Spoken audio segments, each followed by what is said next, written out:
Dr. Nardi here, back with another video. Have you ever thought about how the way we die has changed over the last century? In 1900, we lived in what experts call the age of infection, where contagious diseases like pneumonia and tuberculosis were the leading killers. Today, we have shifted into the age of behavior, where chronic diseases like heart disease and cancer dominate the statistics. In the 20th century, we died from what attacked us, but in the 21st century, we are at risk from how we live. Let us look at a case study of a student named Jamal. At the start of the semester, he has a full course load and a job. By midterms, he is sleeping less than 8 hours. Soon, fast food replaces his healthy meals, and he stops exercising. To cope, he might even start smoking again. By the end of the semester, he is not just tired, but actually sick. This is not just bad luck. It is a predictable biological sequence where lifestyle choices directly impact physical health. To understand why this happens, we have to look beyond the old biomedical model, which only saw illness as a biological event. We now use the biopsychosocial model. This model teaches us that health is a complex interaction of three factors. First are biological factors like genetics and immunity. Second are psychological factors like personality, stress, and coping. Third are social factors like education, pollution, and social support. Did you know that your personality can actually be a risk factor for heart disease? You might have heard of type A and type B personalities. Type A individuals are often competitive, impatient, and easily angered.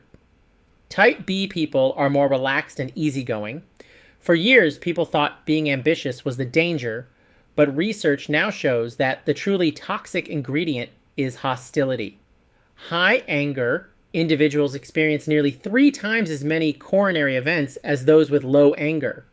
This happens through 4 pathways: physiological wear and tear, self-created stress from conflict, social isolation, and poor health habits. Stress does not just make you feel bad, it actually suppresses your immune system.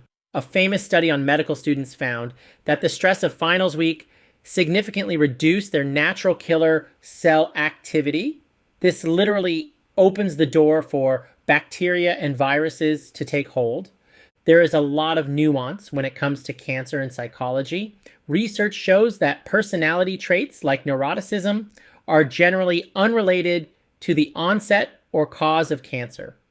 However, there is strong evidence that stress impacts the course of the disease and overall survival rates. Why do we engage in habits that hurt us? There are 3 paradox factors. First are creeping habits, where damage accumulates unseen over decades. Second is the immediate reward, where the pleasure is now and the cost is later. Third is unrealistic optimism, which is the belief that bad things will happen to others, but not to me. Smoking remains the leading preventable cause of death, reducing life expectancy by 13 to 14 years. Alcohol also carries a high cost, contributing to 40% of all automobile fatalities and long-term risks like liver cirrhosis. To survive the age of chronic disease, we must manage our minds and habits as aggressively as we treat our bodies. Physical illness is just the tip of the iceberg.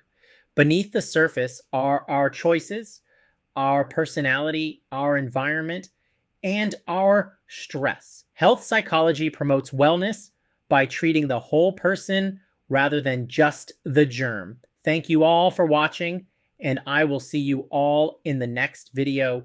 Please like, subscribe, and share.